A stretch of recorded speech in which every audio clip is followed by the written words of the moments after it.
Gambaran paling dekat dengan kondisi kepercayaan masyarakat di kawasan Bulukumba sebelum masuknya agama Islam dapat terrefleksikan dari kepercayaan orang Kajang Dalam atau Kajang Lekleng sekarang. Kajang Dalam adalah komunitas suku Kajang yang bermukim di dalam wilayah adat Kamase Masea dan masih sangat teguh memegang adat istiadat leluhur. Mereka memiliki prinsip hidup Kamase Masea yang intinya tidak mau menerima hal-hal baru yang bertentangan dengan pasang, yakni pedoman tertinggi komunitas Kajang Dalam yang mengatur hubungan antara Tuhan, manusia, dan alam. Pasang mengharuskan mereka untuk tidak menerima apapun yang sebelumnya tidak pernah ada di wilayah mereka tanpa pertimbangan yang matang. Ako, kaitete, risaha cinde, tapanging, ricaula, tak rimba-rimba. Akib 2003, halaman 21. Jati diri orang Kajang tercermin dari falsafah hidup Kamase Masea, yakni manusia dituntut untuk tidak mengejar kekayaan duniawi, melainkan kebahagiaan di akhirat yang kekal. Falsafah hidup Kamase Masea mengajarkan nilai-nilai agar manusia bisa mengekang hawa nafsu, jujur, sederhana, tidak merusak alam, dan selalu berbuat baik pada sesama manusia. Kebutuhan ekonomi disikapi dengan sangat hati-hati karena mereka percaya keinginan menjadi kaya seringkali bisa merusak moral seseorang. Beberapa pantangan yang harus dihindari orang Kajang adalah mencuri atau luka, berzina atau pangadi, judi atau botoro, menghina atau tuturi, memakai pakaian selain warna hitam, dan mengeksploitasi secara berlebihan hasil hutan seperti kayu, madu, damar, dan rotan.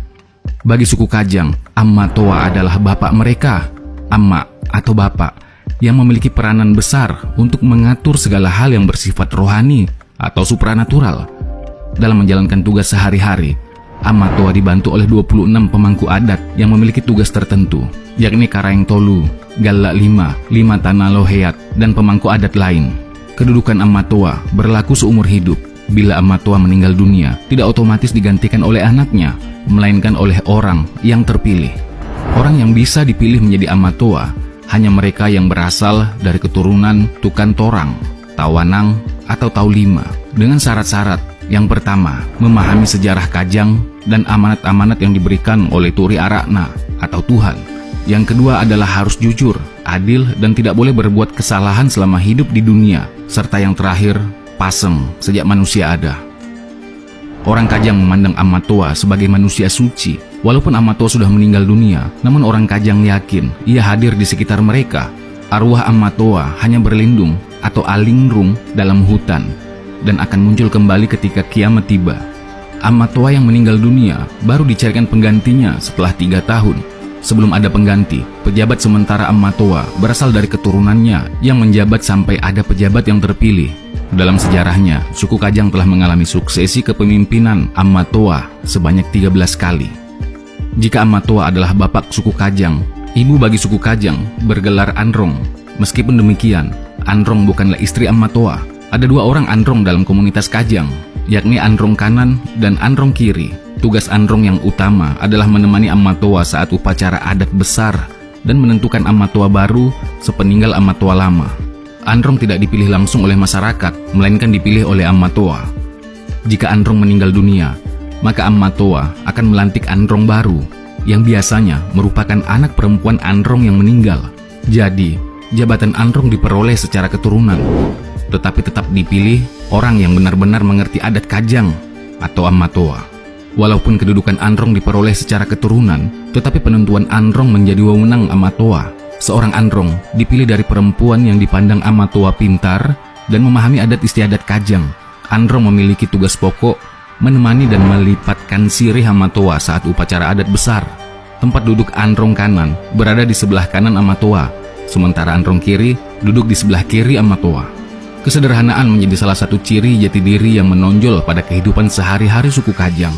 Pakaian yang sederhana dan hanya berwarna hitam dipandang mereka sebagai simbol kesederhanaan. Suku Kajang percaya hitam adalah warna yang diperintahkan oleh Sang Pencipta atau Turi Arakna untuk dipakai mereka dalam hidup sehari-hari.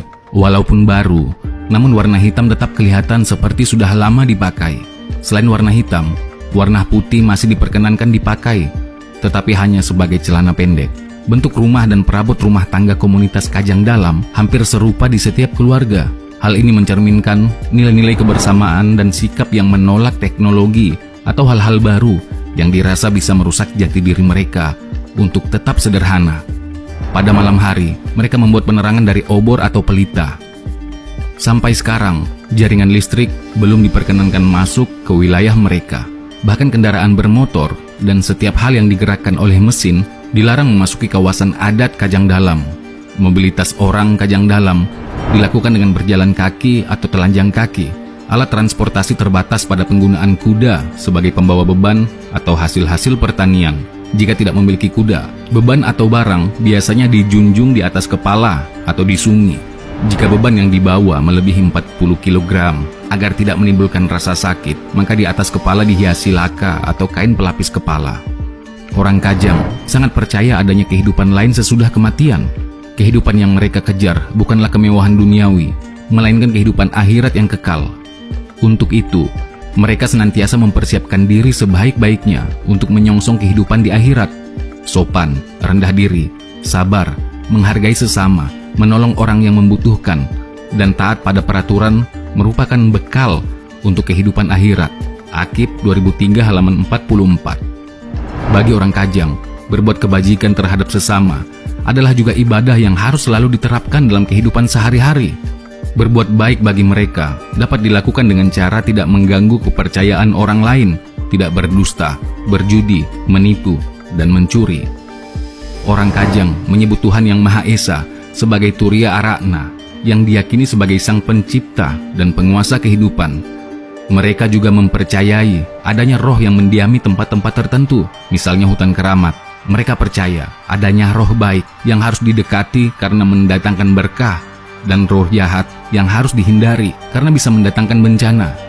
Kepercayaan pada roh halus yang bersemayam di tempat-tempat tertentu tercermin dari penyelenggaraan upacara rumatan yang bertujuan untuk memuja sekaligus memberi sesaji. Selain mengkeramatkan hutan, orang Kajang juga mengkeramatkan Ammatoa, serta semua lokasi yang dianggap ditempati makhluk halus. Orang Kajang mengenal pula Dewa Langit atau Purung-Purung, yang terdiri dari bintang, bulan, dan matahari. Mereka memuja Purung-Purung saat upacara minta hujan.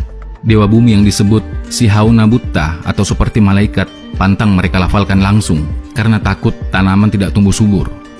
Beberapa kali Ammatoa merahasiakan suatu keterangan yang dianggap tabu untuk dijelaskan ke masyarakat umum. Hal ini diumpamakan seperti orang yang memakai baju, kemudian bajunya diambil orang sehingga yang bersangkutan akan telanjang. Orang Kajang menganggap diri dan masyarakatnya pemberian Turiya Arakna, yakni pemilik manusia, bumi, dan seluruh isi semesta alam. Ketika menciptakan komunitas Kamase Masea untuk pertama kalinya, Turiya Arakna bersabda bahwa orang Kajang haruslah berpakaian serba hitam, menghargai kejujuran, dan senantiasa berjalan di atas aturan atau rurungang. Sikap religius suku Kajang tercermin dari upacara-upacara adat yang mereka selenggarakan, antara lain upacara Kalomba, Katerre, Rukmatan, Anganro, Andangini, Ole Sumarja, Ukmatang, dan lain-lain.